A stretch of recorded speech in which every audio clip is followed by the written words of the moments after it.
નમસ્કાર મિત્રો, સ્વાગત છે તમારું અમારી YouTube ચેનલમાં। તો મિત્રો, આજના વિડીયોમાં ખેતીવાડી વિભાગની ખેડૂતો માટે એવી અગત્યની યોજના વિશે વાત કરીશું કે જે યોજનાનું નામ છે સ્માર્ટફોન સહાય યોજના। આ યોજના અંતર્ગત ખેડૂતોએ સ્માર્ટફોનની ખરીદી કરવી હોય તો ₹6000 ની મર્યાદામાં સહાય આપવામાં આવે છે। વર્ષ 2026 માટે ઓનલાઈન અરજી શરૂ કરવામાં આવેલી છે। તો યોજના વિશે આપણે તમામ માહિતી એક જ વિડીયોમાં મેળવી લેશું, પરંતુ તે પહેલા વિડીયો ગમે તો લાઈક અને શેર કરી દેજો। ચેનલમાં નવા હોય તો ચેનલને સબસ્ક્રાઇબ કરી દેજો। તો ચાલો મિત્રો, વિડીયોની શરૂઆત કરીએ।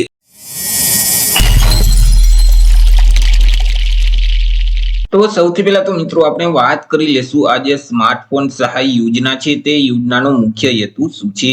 તો કે મિત્રો, કૃષિ ક્ષેત્રે ડિજિટલ સેવાનો વ્યાપ વધારવા માટે તેમજ ખેડૂતો આઈટી ટેકનોલોજીનો ઉપયોગ કરી અને નવી ખેત પદ્ધતિ અપનાવી શકે, હવામાન ખાતાની આગાહીની માહિતી મેળવી શકે, રોગ જીવાત ઉપદ્રવની માહિતી મેળવી શકે, ખેડૂત ઉપયોગી જે પ્રકાશનો છે તે વાંચી શકે, તેમજ ખેતીવાડી વિભાગની અલગ અલગ જે સહાયકારી યોજના છે તેની માહિતી મેળવી શકે, તેમજ તેમાં જાતે ઓનલાઈન અરજી કરી શકે।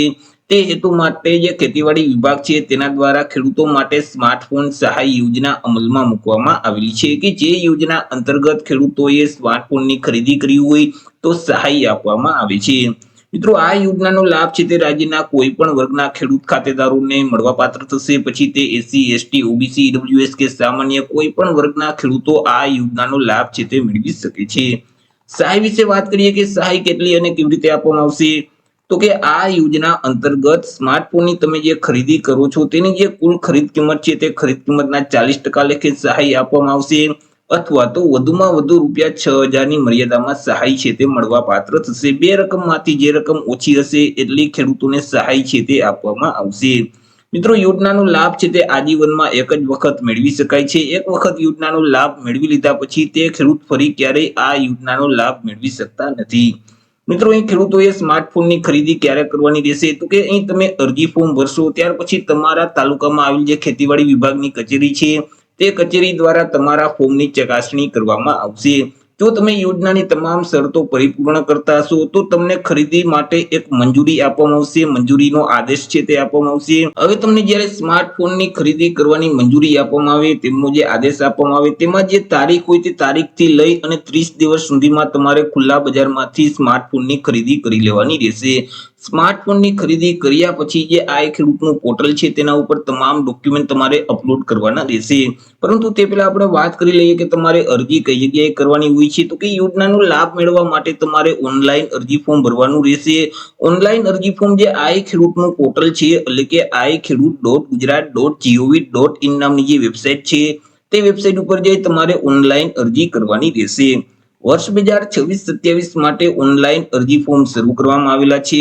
27 માર્ચ 2026 થી અરજી ફોર્મ શરૂ થશે અને 26 એપ્રિલ 2026 સુધી તમે ઓનલાઈન અરજી ફોર્મ ભરી શકશો। અરજી ફોર્મ ભરી તેની પ્રિન્ટ કાઢી કોઈ પણ જગ્યાએ તમારે જમા કરાવવાની રહેતી નથી અને મિત્રો ત્યારે તમારે કોઈ પણ ડોક્યુમેન્ટ અપલોડ કરવાના પણ નહીં થાય। અરજી ફોર્મ ભરતી વખતે તમે જ્યારે મિત્રો સ્માર્ટફોનની ખરીદી કરી લેશો ત્યાર પછી મિત્રો તમને ડોક્યુમેન્ટ અપલોડ કરવાનું કહેવામાં આવશે, ત્યારે તમારે ઓનલાઈન ડોક્યુમેન્ટ અપલોડ કરવાના રહેશે।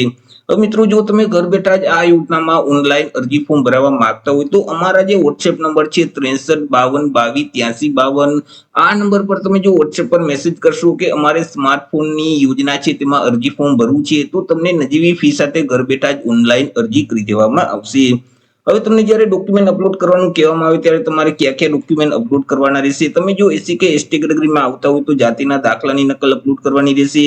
દિવ્યાંગ હોય તો દિવ્યાંગતાનું પ્રમાણપત્ર છે તેની કોપી અપલોડ કરવાની રહેશે। રેશન કાર્ડ છે, આધાર કાર્ડ છે, ગામ નંબરના નંબર 7/12/8 ના ઉતારાની નકલ છે, બેંક પાસબુકના પ્રથમ પાનાની નકલ અથવા તો રદ કરેલ ચેક છે। જો સંયુક્ત ખાતેદાર હોય તો તેવા કિસ્સામાં અન્ય ખેડૂતનું જે સંમતિ પત્રક છે અને તમે જે સ્માર્ટફોનની ખરીદી કરેલ છે તેનું જીએસટી નંબર વાળું ઓરિજિનલ બિલ પણ અપલોડ કરવાનું રહેશે। તો તમને જ્યારે ડોક્યુમેન્ટ અપલોડ કરવાના કહેવામાં આવે ત્યારે તમારે આ ખેડૂતના પોર્ટલ ઉપર આટલા ડોક્યુમેન્ટ અપલોડ કરી દેવાના રહેશે। તો એ રીતે મિત્રો, ખેતીવાડી વિભાગની ખેડૂતો માટે અગત્યની યોજના કહી શકાય સ્માર્ટફોન સહાય યોજના કે જે યોજના અંતર્ગત ખેડૂતોએ સ્માર્ટફોનની ખરીદી કરી હોય તો ₹6000 ની મર્યાદામાં સહાય આપવામાં આવશે। તો આશા રાખું છું વિડીયો પસંદ પડ્યો હશે। વિડીયો પસંદ પડ્યો તો લાઈક અને શેર કરી દેજો। ચેનલમાં નવા હોય તો ચેનલને સબસ્ક્રાઇબ કરી દેજો। ફરી મળીશું એક નવા ટોપિક સાથે એક નવા વિડીયોમાં। ત્યાં સુધી જય હિન્દ, વંદે માતરમ।